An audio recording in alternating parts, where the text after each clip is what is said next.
നമ്മൾ CPM കൂടി കണ്ടുപിടിക്കൂ. ആരോപണം വന്നാൽ ഉടനെ രാജിവെക്കണമോ എന്നുള്ളൊരു ചോദ്യം പണ്ടേ ഉള്ളതാണ്.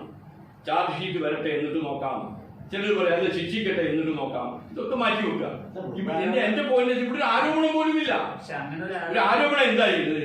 എന്നെ ഫോണിൽ വിളിച്ചു, സംസാരിച്ചു, ചാറ്റ് ചെയ്തു, ഹോട്ടലിലേക്ക് ക്ഷണിച്ചു, ഗർഭിച്ച് ആലസിപ്പിക്കുന്നതല്ലേ നല്ലത് എന്ന് പറഞ്ഞു എന്നൊക്കെ 1, 2, 3 സ്ത്രീകൾ പറയുന്നു. നടപടി എന്ത് ആവശ്യപ്പെടണമെങ്കിൽ ഞാൻ പറഞ്ഞ ഏത് സിസ്റ്റത്തിലേക്ക് വരണ്ടേ?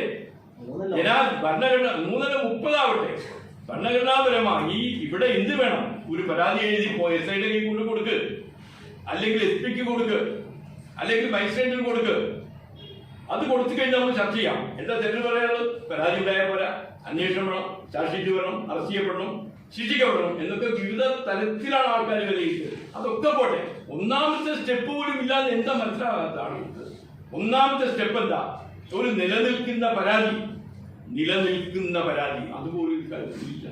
അതെന്താ മനസ്സിലാക്കുക? BJP യും CPM പറയുന്നത് രാഹുലിനെ